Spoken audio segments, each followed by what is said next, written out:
Welcome into the Recap Rush Hour for Wednesday. It is the 22nd of March. I'm David Kaplan. It's brought to you by Chevy Drive, Chicago.com, your Chicagoland Chevy dealers. Let's get right into it. We'll play our daily game. Where's Ryan today?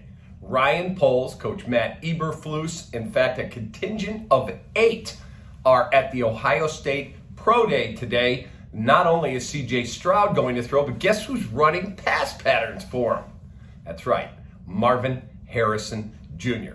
That's the guy this dude covets for the Bears, and I'm sure the Bears covet him as well. He's the best receiver returning in college football. He's got unbelievable bloodlines. Of course, his dad, Hall of Famer Marvin Harrison Sr. So we'll see what happens. We'll see if they can get there next year, maybe with Carolina's pick. Hopefully Justin has a great year. You don't have to worry about a quarterback, and you can go get the best damn receiver in college football. Put him with DJ Moore and Darnell Mooney and Chase Claypool. Now you are cooking with gas. You got something to really be proud of. Also, that 8-man contingent expected to travel to Penn State for their pro day and then down to Alabama for their pro day. And then sometime in the first 2 weeks in April, Ryan Poles is expected to bring Jalen Carter of Georgia into Lake Forest, where they are going to have a heart-to-heart. They are going to do a lot of their pre-draft prep work with him.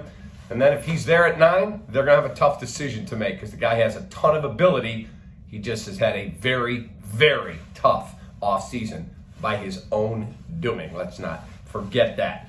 Let's also get into a couple of other things going on in football. I spoke with Olin Kreutz today. Olin's a future Hall of Famer.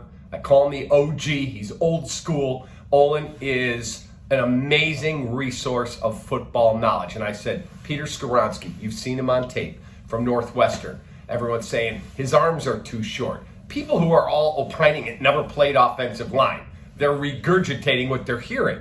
So Olin, you're going to be in the Hall of Fame as an offensive lineman. What do you think? And here's what he said to me. He said, look, when you have shorter arms, you struggle at times with guys who are long arms, quick, coming off the edge, because you have to, as he put it, soak them up with your body as opposed to being able to get out on them and block them. Braxton Jones has those long arms. Skoronski, a couple inches shorter than what is usually prototypical for a left or right tackle in the National Football League. Olin said, all I can tell you is this. I've watched a lot of tape, and I've been around that kid.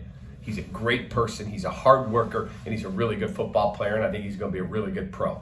What position? Remains to be seen. My prediction, the Bears will not take him at number 9. They'll take somebody more prototypical like Broderick Jones of Georgia or Paris Johnson from Ohio State if they take an offensive lineman.